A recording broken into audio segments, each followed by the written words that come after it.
Okay, I'm going to introduce another inverse dynamics method using the additional measurement information.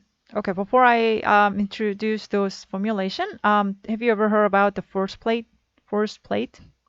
This is a sensor measurement system often used for the biomechanics and robotics, measuring what's gonna be the force applied the people, human, when actually either make a movement like walking, running, etc.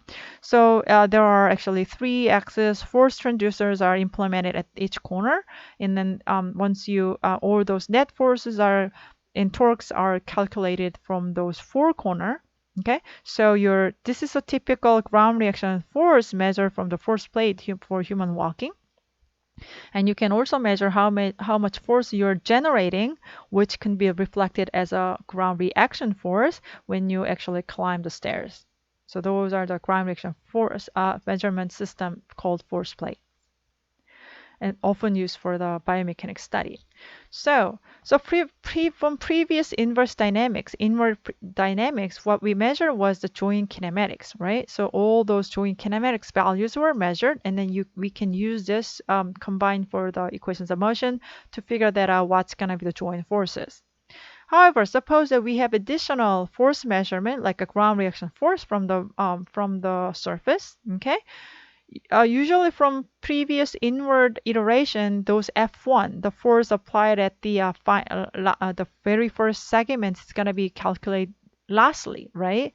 But you can actually simply just measure it. Instead of just calculating throughout those inward methods, you can just simply measure. Okay, so those are what you can measure here, and this is a direct measure from the force plate. Then you can figure that out what's going to be the F2. Okay, so as opposed to the inward iteration, our iteration means you have additional force measurement from the very first segment, and then you can just use it for the sequential calculation. So F1, just direct measurement, will be a lot, well, generally more accurate compared to the estimated F1 from the inward iteration, right? Okay, so by directly measuring these 2 terms, F1 and VC acceleration 1, you can you can estimate what's going to be the F2, and you can just plug that in back into the forward to the second and third segments. You can ended up finally getting the last segment system. So your F of n can be estimated from your previous segment information, while you actually could estimate that from direct measurement for the acceleration of the last segment. So this is kind of redundant equation. That's of course because you have a redundant measurement, right?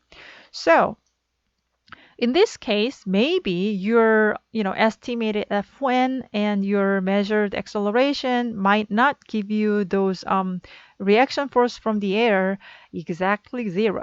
Maybe there are some remnant exist. So, anyway, this is a redundant information. You can just throw it away, those redundant information, or maybe you can use those value as how accurate your measurements are. Ideally, those of last segment reaction force from the air should be 0, but maybe it's not. So depending on the magnitude of those error parts, you can estimate how accurate your inverse dynamics are or your measurements are. Oh, here. So I should note that this one has been named as outward iteration because it's coming from the first segment to the upper one. But basic concept is not actually the direction inward and outward. This is actually the major concept is you have additional information. Okay, so maybe if you could measure, well, it's hard, but not the ground reaction force, maybe the force on the top. You can actually use those information from the top to bottom. That's not really outward. So just stick to the don't stick to the word outward. It just means that you can actually use the additional measurement information. Okay. Now let's work on the example for applying both inward and outward inverse dynamics to figure out the torque that's generating the motion. Okay. So yeah, this is a simple pendulum. Maybe the modeling for the pelvis and the leg for kicking, or maybe your arm swing during walking. So this could be a shoulder, etc. So this is a simple one segment model, and you can define the coordinate and draw the free body diagram. Only one contact with this pivot point, so you have only x and y and torque components and the gravity. And you can obtain the equations of motion like x direction and y direction and rotation and moment equation with respect to the pivot point O. Okay, so for inward inverse dynamics means you measure the kinematics only. So you measure theta, and maybe you have a derivative of them, and you have a second derivative of this. So you can actually estimate what's going to be the torque that could generate your arm motion or your leg motion at the pelvis using the inward dynamics. But your estimated torque may be noisy because your theta double dot may be noisy, right? And suppose you have additional measurement. Okay, I assume maybe additional measurement at the joints here, pivot joint, Rx and Ry, and how this could help to estimate the torque.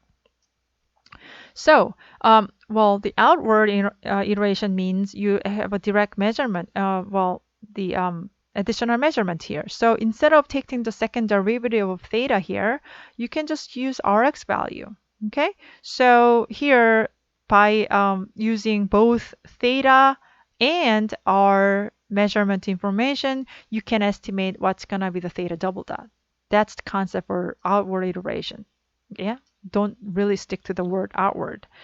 Okay, so instead of taking second derivative of your theta measurement, we can use both theta and r measurement. And by plugging that into your equations of motion, we can estimate t, the torque, joint torque, may be less noisy.